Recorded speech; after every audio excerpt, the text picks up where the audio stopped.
Hello and welcome. Today I'm going to tell you all a story about a nurse.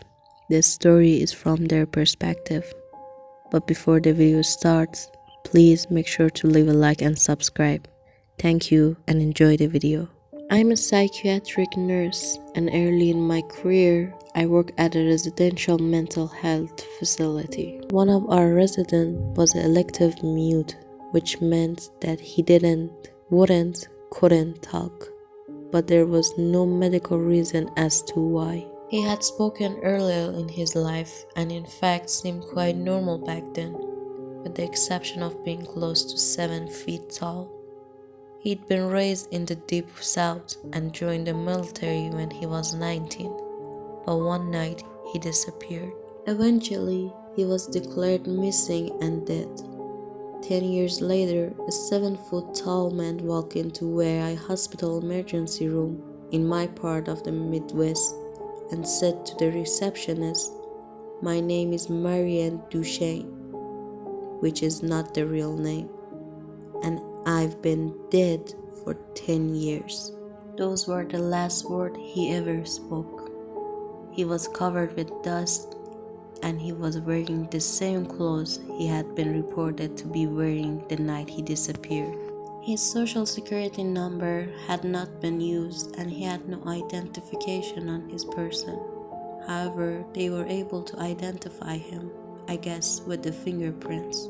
The family was notified, but they said they had already grieved their lost man and that whoever was claiming to be him simply could not be.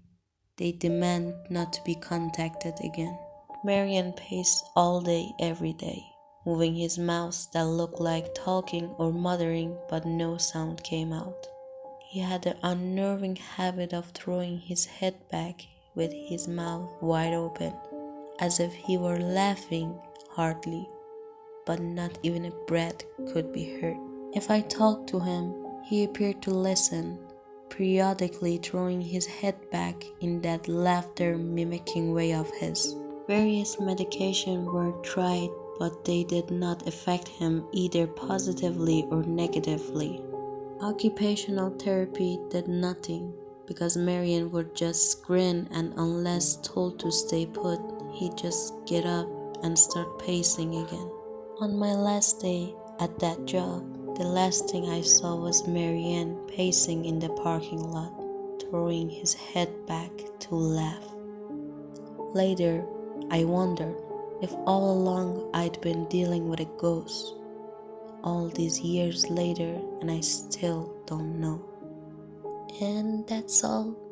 Thank you for watching the video, and make sure to leave a like and subscribe. And please tell me your thoughts. What did you think of the story?